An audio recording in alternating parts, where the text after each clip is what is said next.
ইতিহাস জানা রয়েছে আল্লাহ নবী সাহাবী বদরের জমিনে আমার রাসূলকে এত মুহাব্বত তারা করতেন, ভালো তারা বাসতেন, প্রেম তারা করতেন। আল্লাহ নবীর একজন সাহাবী যুদ্ধে নামার আগে আল্লাহর দরবারে দোয়া চেয়ে বলতে লাগলেন, আল্লাহ পাক আমার মওত হয়ে যাবে, কোনো পারোয়া নাই, জীবন চলে যাবে, কোনো পারোয়া নাই, শহীদ হয়ে যাব, আল্লাহ কোনো পারোয়া করি না, তবে আল্লাহ পাক আমার দিল চাই, আমার মন চাই, আমার অন্তরটা চাই, মওত হওয়ার আগে আমি আমার নবী পাকের মোহরে নবুয়াতে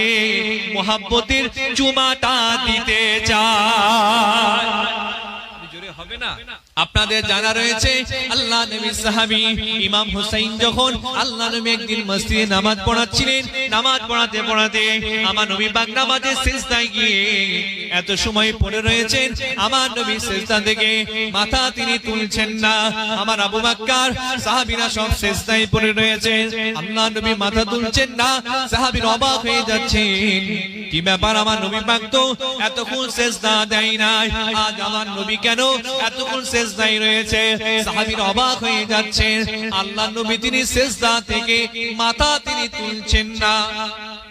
আল্লাহ নবী সাহাবী হযরত ইমাম হুসাইন আল্লাহ নবী একদিন নামাজ পড়াচ্ছিলেন, নামাজ পড়াতে পড়াতে এত সময় সিজদায় পড়ে রয়েছেন, আমার নবী পাক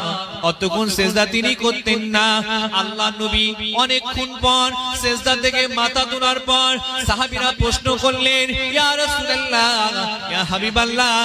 ফিদাকা বি উম্মি, ইয়া রাসূলুল্লাহ আপনার কদমে মা বাপ কুরবান হয়ে যাক, হুজুর কি ব্যাপার, আপনি কেন এতক্ষণ নামাজে সিজদায় দিলেন, আল্লাহ কি হুকুম করেছে?